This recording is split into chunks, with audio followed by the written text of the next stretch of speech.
Hola, buen día tengan todos. Mi nombre es Ana Corina Silva, estudiante del octavo semestre de Ingeniería Civil en el Politécnico Santiago Mariño, Extensión Barinas. Este video corresponde a la primera asignación de la materia de acueductos y cloacas. Vamos a estar tocando el tema de abastecimiento de agua, lo que son los sistemas de abastecimiento de agua. También los conocemos como acueductos. Un concepto básico que podemos dar de ellos sería toda aquella construcción que va a estar destinada al transporte y distribución de agua. Estas construcciones deben incluir un medio físico y unas obras adicionales. El medio físico va a ser el medio por el cual el agua se va a transportar de un lado hacia otro. Se puede hacer el uso de instalaciones de tuberías o se pueden implementar canales. Los canales tienden a ser algo rústicos, pero son prácticos y cumplen la función. Las obras adicionales va a ser la instalación de todos aquellos accesorios necesarios para el buen funcionamiento del sistema. Aquí incluimos lo que son las estaciones de bombeo. Las estaciones de bombeo van a aumentar la presión del sistema, las válvulas que van a controlar el flujo, cerrando y abriendo el flujo de agua, y las compuertas. Todo va a depender del diseño que estemos estudiando o el sistema que estemos diseñando. Estas construcciones las hacemos con la finalidad de satisfacer una necesidad tan importante como lo es el agua en la vida de todas las personas. Se considera que es un recurso vital para todo el mundo. Las características que debemos tomar en cuenta al momento de satisfacer esta necesidad es la cantidad.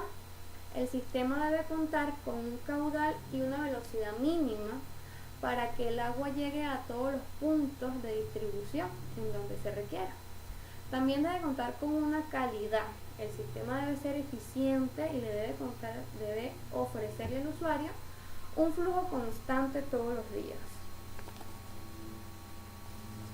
El transporte de agua se realiza entre un mínimo de 2 puntos. Tenemos un punto de inicio llamado fuente, que es donde vamos a hacer la captación del agua. De aquí se transportará hacia un punto deseado, que es donde se le va a dar uso a este recurso. Existen dos formas o dos métodos de transportación de agua. En el caso de que el punto de fuente o el punto de captación se encuentra en una zona más elevada en comparación a la zona de distribución, se puede utilizar un sistema por gravedad. En este caso, el agua bajaría desde el punto de fuente por su propio peso hasta un tanque de almacenamiento. De aquí hasta la zona de distribución, solamente sería necesario un medio, que serían las tuberías, y los accesorios como las válvulas para garantizar el buen funcionamiento del sistema. El otro método sería en el caso contrario de que la zona de distribución se encuentre más elevada en comparación con la fuente o el punto de captación de agua. Aquí es necesario el uso de una bomba que va a ayudar a impulsar el agua desde la fuente hasta un tanque de almacenamiento.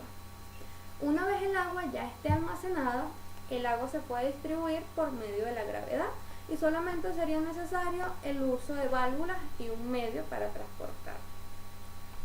Estos sistemas de abastecimiento, el gravedad y por bombeo, pueden estar modificados de ser necesario, no siempre va a ser necesario.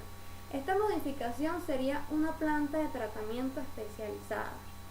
Esta planta de tratamiento va a cumplir la función de adaptar el agua para el consumo humano. No en todos los casos el agua se considera apta por nuestra propia contaminación, así que en esta planta se va a adaptar al consumo humano de esta agua. Debe tener un mínimo de 5 estaciones, son 5 operaciones por donde el agua va a pasar gradualmente, una por una. La primera serían las rejillas. Las rejillas van a cumplir la función de separar todo material orgánico que se encuentra en el agua suspendido.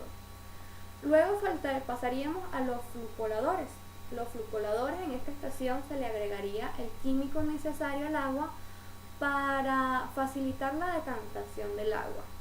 Una vez el agua decantada, pasaría a la sedimentación. Los sedimentadores van a separar la gran parte del material fino para que luego pase por los filtros. En el filtro, el material fino suspendido en el agua se va a retener en estos filtros para posteriormente pasar a lo que es la desinfectación en un tanque de almacenamiento. Los sistemas los podemos clasificar de dos maneras: por su fuente o por sus usuarios. La fuente, tenemos varias opciones. Tenemos un caso especial que serían las lluvias almacenadas. Tenemos los manantiales, que son las zonas donde el agua subterránea aflora hacia la superficie. Tenemos lo que son las aguas subterráneas. Para acceder a estas aguas subterráneas necesitamos implementar lo que son los pozos, y las aguas superficiales. Las conocemos como escorrentías superficiales y las encontramos en ríos, lagos y hasta los mares también se puede utilizar el agua. También las clasificamos según sus usuarios. Podemos decir que el uso que se le vaya a dar a este recurso es infinito, demasiado opcional. Puede variar desde el abastecimiento de una población hasta un simple riego de un área agrícola, pero las clasificamos como rurales o urbanas. Los sistemas de abastecimiento rurales tienden a ser sencillos y con una distribución muy poco eficiente. Se concentran en transportar el agua desde una fuente lejana hasta un punto más accesible hacia la población. En el caso contrario, los sistemas de abastecimiento urbano tienden a ser más completos, por lo tanto más complejos, y cumplen un patrón. Todo depende de lo que se esté diseñando, de lo que se esté estudiando. Estos patrones tienen una serie de componentes que complementan el sistema. En primer lugar tenemos lo que es la fuente. Ya habíamos hablado sobre la fuente. Va a ser el punto donde vamos a recoger el agua. Esta fuente puede ser aguas subterráneas, aguas superficiales, la que encontremos más cercana a donde estemos diseñando.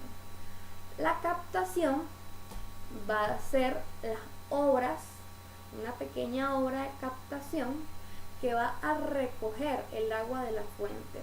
Esta captación va a tener un tipo de toma que va a depender de la fuente.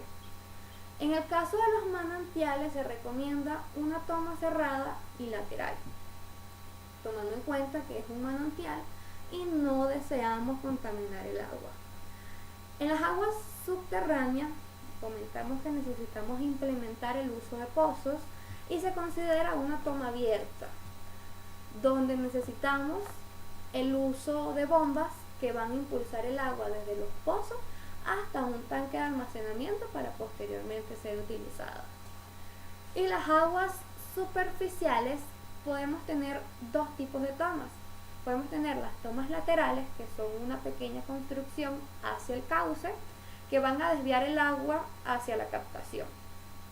O podemos tener una toma de fondo, sería una toma transversal al cauce. Un ejemplo de esto serían las represas, que son una construcción con unas pequeñas rejillas diseñadas para el paso del agua. En los siguientes componentes seguimos con la línea de conducción.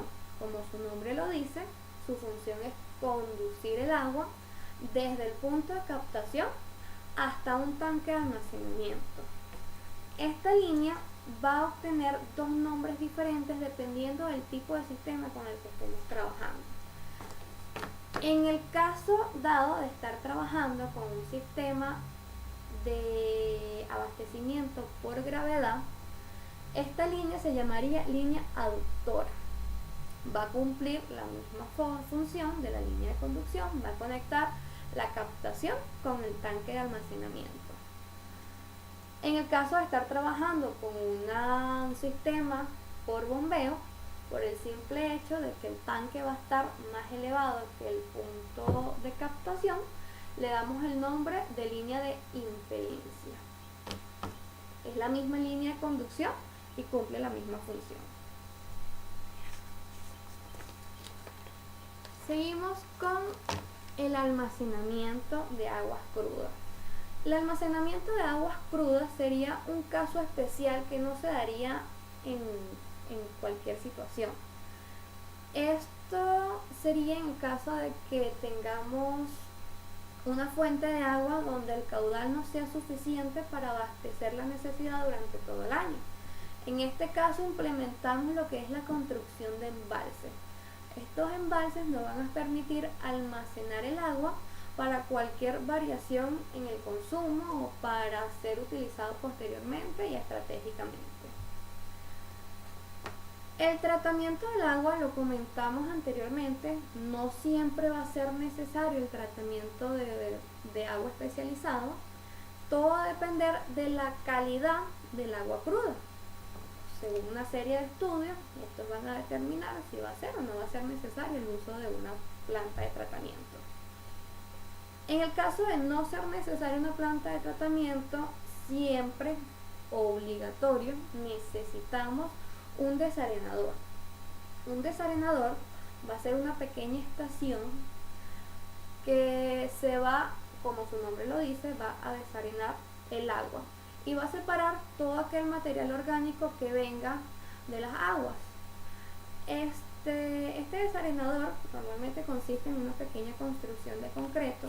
La mayoría de las veces consta con grava en su interior y una serie de rejillas. Las rejillas separarían el material orgánico y las gravas eliminarían el exceso o retenerían el exceso de tierra o lodo que se encuentra en esta agua. Tenemos lo que es el almacenamiento básico. En el caso de que no se necesite un almacenamiento de agua cruda, el almacenamiento básico es el único que se tomaría en cuenta. Siempre va a ser un almacenamiento de agua tratada, pues aunque no pase por una planta de tratamiento, ya la tratamos con un desarenador. Este almacenamiento consiste en un tanque de almacenamiento donde vamos a encontrar lo que se llama la hipoclorador. Un hipoclorador consiste en un pequeño tanque en la parte superior del tanque de almacenamiento con una mezcla a base de cloro. Esta mezcla a base de cloro va a tener la finalidad de desinfectar el agua que ya está previamente tratada, de modo que va a estar ahí almacenada y va a estar completamente desinfectada para ser posteriormente utilizada. Lo que siguen los componentes ya sería la red de distribución. La red de distribución va a depender del diseño que estemos diseñando, lo que estemos estudiando. Va a consistir en un conjunto de tuberías más delgadas, también un conjunto de accesorios necesarios como válvulas o grifos. Estas válvulas van a controlar el flujo del agua, van a cerrar y abrir el flujo del agua, garantizando un mejor funcionamiento en el sistema. Con esto terminaríamos lo que es el sistema de abastecimiento de agua. Debemos tomar en cuenta que estos sistemas de abastecimiento de aguas tienden a ser costosos, sobre todo cuando el terreno en que lo estamos diseñando es algo irregular. Por eso debemos tomar las precauciones necesarias, de modo que al momento de diseñar y construir sea un sistema eficiente, duradero y de poco mantenimiento. Esto fue todo el video, espero les haya gustado. Nos veremos en un próximo video de ser necesario. Me despido, chao.